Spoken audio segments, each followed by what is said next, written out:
In the opening scene, Quan is an emotional man and full of great love for his only daughter, Fan, who is also Quan's only remaining relative alive.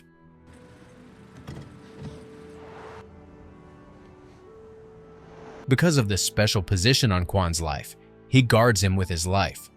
While dropping Fan off at a store, Quan has a little father-daughter chat with her just before she is dropped off. When he was parking, an unknown vehicle came from the front and hit him. Immediately after that, Quan gets out to check his vehicle. Unfortunately, just before he does so, there is a bomb blast that explodes, collapsing the same house her daughter Fan entered, killing her and several others. The explosion has nearly killed Quan as well, but he doesn't care much. He gets up and runs to search for his daughter. Meanwhile, an unknown caller calls the police and report that Authentic IRA is the brain behind the bombing that claimed several lives. An action wing of the Authentic IRA has... The bomb squad, journalists, and many citizens come to search and locate their people. And Quan is seen mourning and holding his only dead daughter, Fan. At the terrorist residence, the bombers are happy and wondering how many people they have managed to kill. How ruthless could they be? Moving forward, we are introduced to Hennessy Liam, the Deputy Prime Minister who stays here in Ireland. He is currently having an affair with one woman outside his normal marital life. He later learns about the bombing incident in London. Hennessy talks to his wife, Mary, and lies to her. He has been busy with office work and shall be back home anytime soon. Heartbroken and not knowing what to do, Quan is back at his daughter's room, Why my daughter? reminiscing, and is deeply reminded of her daughter. As we see, Hennessy discusses with Catherine Davies, the British government cabinet minister, about a way forward regarding how to deal with the terrorists. Because his cousin too is in the list of the terrorists, he requests for a royal pardon through Catherine Davies, but she seems reluctant to consider it. Nonetheless, later she agrees to process Hennessy's request at some conditions. Two police officers visits Quan's home and they need to have a little chat with him. Along with they brought some of Fan's belongings. They realize that Quan is truly unhappy and depressed after losing his only daughter. Before they leave, Quan asks them if the bombers will be punished should they be caught. Hennessy and the entire cabinet are having a meeting to forge a way forward on how best the bombers can be located and punished. He requests for the locations and any high corporation to help have this goal achieved. Back at the Counterterrorism Command in London, the team is investigating the incidents. With the use of the CCTV footages, Commander Richard Bromley and his team are thoroughly working on figuring out the persons behind the attack. Meanwhile, Quan has been making several calls and now he meets with Commander Bromley. Quan needs to find out more information. He needs the names of the attackers. He even offers £200,000 so he could get the names. Unfortunately, the Commander Bromley turns down the money and asks Quan to be patient as they investigate the matter. This is our work, not yours. He further asks him to stop coming here on a daily basis because this delays the investigations. Devastated even more, Quan appreciates Commander Brownlee before exiting the place. Back at his home, Quan is further researching about the bombers, and luckily for him, through a TV interview, Quan learns that a group calling themselves the Authentic IRA has claimed responsibility. One leading politician whose difference between those acts you were involved. Immediately after watching Liam Hennessy on phone, Quan calls and wants to meet with him to get names of the attackers. And talk to. If Hennessy doesn't know the names, Quan needs him to at least give him the details of someone who does. After burning the memories of his lost relatives, Quan is thinking the unimaginable. Meanwhile, he gives Lon all the restaurant documents and leaves just before she notices it. Lon makes several attempts to call Quan, but he destroys his SIM card and the phone. Quan gets totally new identification and phone lines to avoid inconveniences from Lon. Nothing can stop him from avenging his daughter's killers. For starters, Quan must get the names and location of the bombers if he must get justice for his fallen daughter. He therefore travels up to Northern Ireland and takes a bold decision. So, Quan does what any grieving father-turned-vigilant would do. He walks straight into Hennessy's office and politely asks for the bombers' names. At first, Hennessy's men don't let him, but looking at how helpless the man looks, Hennessy accepts to meet with him. After all, what more can this old man do? Hennessy does nothing positive, and he keeps doing his best smug politician routine, brushes him off with a classic, "I have no idea what you're talking about" speech. Prison for what I did and paid my debt. Quan doesn't need to waste any more time. He needs results here and now. Because of that, he promises him that Hennessy will definitely change his mind. Quan isn't just some grieving old man. Oh no. Turns out he's a former Special Force operative, and he's about to take persistence to a whole new level. He plants a bomb in Hennessy's office bathroom. Just a little friendly warning, to let him know, or at least have an idea, the kind of man he is dealing with.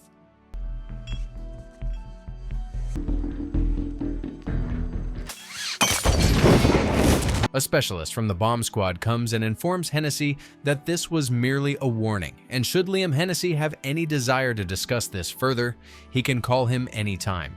Meanwhile, just immediately after the bomb official leaves, Quan calls Hennessy, and he insists to get the names, but Hennessy is just pissed. And just before Hennessy's intimidates him, Quan hangs up the call. Hennessy orders his men to search all hotels and lodges to locate Quan. Back at Quan's new home, he has bought many acids and chemicals. Quan tries to remember all he learnt from his chemistry class. Quan is located, and Hennessy receives a phone call from one of his boys just to get the notification of Quan's location. Hennessy's head of security goes together with his team are now at Quan's room. Quan is already aware of their presence, and he hides his acids just before he can try to escape. In an attempt to escape from them, Quan fights them. And after a very tiring but successful escape attempt, Quan is finally out of their sight. Meanwhile, the entire team is now back at Hennessy's office as they report that Quan managed to escape from them. Boy, you need to see the kind of frustration on Liam's face. Fast forward, Sean, Hennessy's nephew, is invited by Hennessy, and he is currently being sent for an errand. Hennessy is sending Sean for a negotiation with the counter-terrorism squad leader, Commander Brownlee. Quan takes his pursuit further. He follows Hennessy, and he takes a photo of them kissing his bomber mistress. Quan anonymously sends the photo to Hennessy with a message, "I need names." Sean finally meets with Commander Brownlee, and the discussion goes as planned.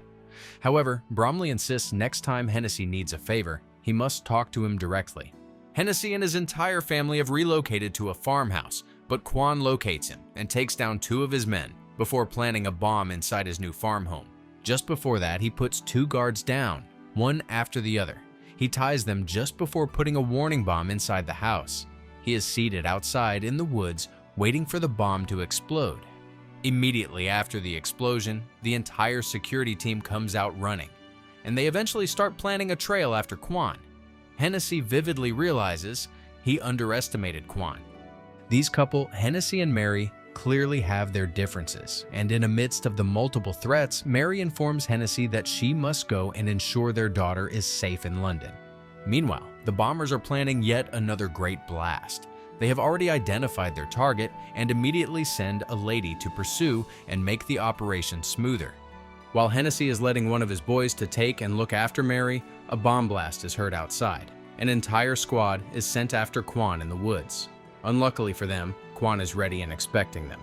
He has made several traps, and just before he gets the names, Quan is shot around his shoulder. In London, Mary is joined by her boyfriend, Sean, who also is Hennessy's nephew.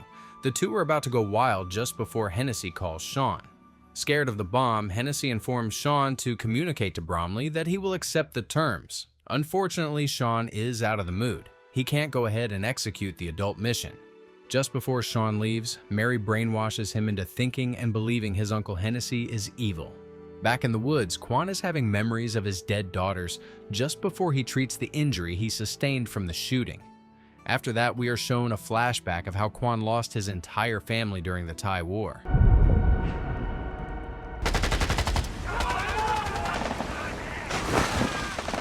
Because of all that, there is no giving up for Quan. He must keep pushing until he gets revenge for his fallen daughter. Soon after that, Hennessy receives information about Quan and learns that Quan is no ordinary man, but a former Special Force soldier, considered a deadly and dangerous man. McGrath, the mystery man, visits Hennessy's home and are engaged in a detailed discussion. He pretends to be interested in helping Hennessy, but he seems to have hidden intentions. He urges Hennessy to be taking charge instead of acting cold. but Hennessy insists there must be a calmer and better way of handling the bombers. Hennessy further mentions that the days of M62 are long gone. Later that same night, Hennessy goes back to his room and he finds his dog unconscious. He thinks the dog is dead. At the moment he thinks of a suspicion, he tries to pick his gun, but Quan has already intruded and taken his gun. Quan is wearing a bomb and ready to die, but he informs Hennessy that he must provide the names of the bombers or he will die. He further warns him that they are nothing alike, but Quan gives him only 24 hours to provide the names or he will meet his ancestors. Commander Brownlee and his team are still running CCTV surveillance scans to identify the bombers, but just when they are still investigating, there is another attack. These guys never rest, and they have bombed a bus full of passengers. Commander Brownlee learns about the attack as he watches from the live surveillance. Sean arrives at Hennessy's home and is sent to take down Quan as he seems more confident and conversant with the woods. Meanwhile, Commander Brownlee calls Hennessy and informs him the bombers didn't give the code. Commander Brownlee blames Hennessy to be playing them, and therefore, if he can't be trusted, he will soon reap the consequences. Tension after tension, Hennessy is given only 48 hours by Catherine. He is informed the only way to have his request handled is if he gives the names of the bombers in 48 hours. 16 dead and 12 injured, the bombers must be located. Back at his home, Hennessy asks one of his guards if Mary is okay. He is told that everything is fine except that Mary and Sean could be having something going on between them. Simply put, the young man is banging the old man's wife. Sean is in the woods looking for Quan. It doesn't take him too long before he locates him. But also, the bombers are working on another massive explosion. They confirm that everything else is going as planned. The counter-terrorism squad is also planning on how to locate the attackers. With the use of several surveillance footages, they locate the bombers and further learn that McGrath is among them. Immediately after that, Commander Brownlee calls Hennessy and informs him all the secrets are now out and they are watching him and his men through a drone. I'm watching him coming up your drive. But you don't care about right now with a 12-man team. He rushed as fast as he could and confronted McGrath to get the names of the attackers. After a threatening shooting on the knee, You know I can't do that. McGrath gives out the names of the attackers. Just before he could let him go, he asks McGrath to tell him what he knows about his wife. After that, Hennessy sends the list to Sean so he could give them to Quan. Hennessy finally calls Commander Brownlee and gives him the list of the bombers. As the bombers execute their plans, one female member of the squad is seen seducing the target, and immediately he goes to freshen up. She goes ahead and quickly puts the bomb trigger in the target's laptop. Sean receives the bombers' names and location from Hennessy. He also locates Quan, but just before that, the old man attacks him first. The two are seen engaging in a terrible fight, exchanging blows and stabbing each other. When it looked like Sean was beating Quan, he almost got a stubbing of his life, but Sean tied him, and the two are now conversing. Quan finally releases Sean after getting the names of the attackers. Sean goes back to Hennessy's home, and he's told he knows what's happening between them. But since Sean is his own flesh and blood, he warned him to be careful and go back to New York. Commander Brownlee and the entire anti-terrorism squad is locating the bombers. The entire team is set and waiting to take them down. The only thing they're waiting for is the instruction. Now, that have all moved to their final position to take them down. Meanwhile, Quan already has the names and location. He wastes no time. He's already at the target's location. When the anti-terrorism squad is just 5 seconds from entering the house, there is a knock on the door, and that's Quan now, the gas man who needs to make a mandatory inspection, and the landlady. After talking to them, they accept to open the door and let Quan in. This way. But just before Quan could execute his task, the team wanted to inspect his bag. Inside their room, Quan identifies all the attackers, and he asks to see the boiler. Just like that, the fight starts. These guys almost killed him, but Quan puts all of them down just before finally escaping. When Quan was about to leave, the squad reached the house and got one lady. She's alive, under control. After a hard interrogation with her, she finally revealed the attacker's name and location of the bomb. The police are notified, and now they are locating Jin Wood. that your laptop? Yeah. Luckily for him and the entire passengers, they land on the bomb and were properly neutralized. After learning that Quan was the one that took down the bombers, Commander Bromley alerts all the security department to report his location. The commander and his team think Quan is the brain behind the bombing. Meanwhile, Catherine Davies calls Hennessy informing him that the bombers are finally neutralized. She also informs her that the entire government team now knows how involved Hennessy has been in the entire masterminding of the bombing. Back in London, Sean is at the door, waiting to kill Mary. At Hennessy's new home, there is one more task awaiting him. Quan has one final task to perform. Quan wants to clear his image and reputation. The only way Hennessy can live is by informing the entire world that he is a wanted terrorist.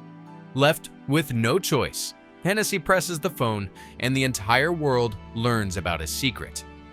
Quan leaves him without shooting, and he finally goes back to his restaurant. On the last scene, a security agent sends Quan's location to Commander Brownlee, but he is asked to just watch and report, but not to take any action on him. Quan fell in love with Lamb just before the movie ended.